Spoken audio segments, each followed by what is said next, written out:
দেশ একটি ঠিকানা ছিল ধানমন্ডি 32 নম্বরে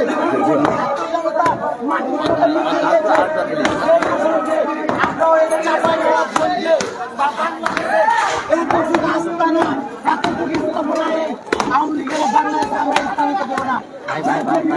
এই আওয়ামী অফিসটি তারা রাতের আধারে এসে বিভিন্ন রকম ব্যানার লাগিয়ে যায়, কিন্তু তারা প্রকাশ করতে পারে না।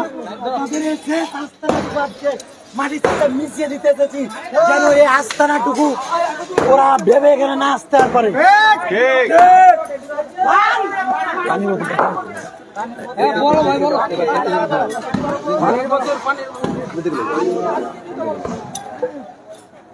আপনারা দেখেছেন গতকালকে আমরা এখানে বৈষম্য বিরোধী আন্দোলনের কয়েকজনের নেতার সাথে কথা বলে জানতে পেরেছি, গত জুলাই আগস্টে ছাত্র জনতা বিপ্লবের মুখে স্বৈরাচারী শেখ হাসিনা পালিয়ে গিয়ে প্রাণে বেঁচে যায়। তো আমরা সেভাবে সেরকম কিছু বলিনি, ভালো হওয়ার সুযোগ দিয়েছিলাম। পুরো বাংলাদেশকে তার আওয়ামী লীগের নেতাকর্মীদের সাথে সাথে সুন্দরভাবে একটি বাংলাদেশ গড়ার লক্ষ্যে সেভাবে ধরপাকড় শুরু করিনি, মারধর করিনি। কিন্তু স্বৈরাচারী হাসিনার বক্তব্য পুরোটাই শুনে হতবাক হয়ে গেছি। কোথায় অপরাধের জন্য ক্ষমা চাইবে তা না করে উল্টা হুমকি ধামকি এবং বর্তমান সরকারকে অবৈধ বলার দুঃসাহস দেখেছে, যার প্রেক্ষিতে এখন থেকে যেখানে আওয়ামী লীগ সেখানে প্রতিরোধ কর্মসূচি পালন করা হবে এবং আওয়ামী লীগের নামে নিশানা গুড়িয়ে দেওয়া হবে। কিছুদিন থেকে ছাত্রলীগের বিভিন্ন পোস্ট দেখে আর ধৈর্য ধারণ করতে পারছে না বলে জানিয়েছে বৈষম্য বিরোধী আন্দোলনের নেতাকর্মীরা, এবং ভবিষ্যতে যাতে কোনো রাজনৈতিক দল স্বৈরাচারী মনোভাব নিয়ে দেশ চালাতে না পারে সেই ব্যবস্থা করে দেবে দেশের জনগণকে, সেই আশ্বাস দিয়েছে বৈষম্য বিরোধী আন্দোলনের নেতারা।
সুপ্রিয় দর্শক, দেখতে পাচ্ছেন পুরো আওয়ামী লীগ অফিসকে আগুন জ্বালিয়ে দিয়েছে। জেলা আওয়ামী লীগ কার্যালয় চাঁপাইনবাবগঞ্জের পুরো আওয়ামী লীগ অফিসকে আগুন জ্বালিয়ে দিয়েছে। আপনারা দেখতে থাকুন। সবার দৃষ্টি আকর্ষণ করছি, সবার দৃষ্টি আকর্ষণ করছি। দিক থেকে আপনারা সবাই দূরে থাকবেন, সবার দৃষ্টি আকর্ষণ করছি। ইলেকট্রিসিটি থেকে সবাই দূরে থাকার চেষ্টা করবেন।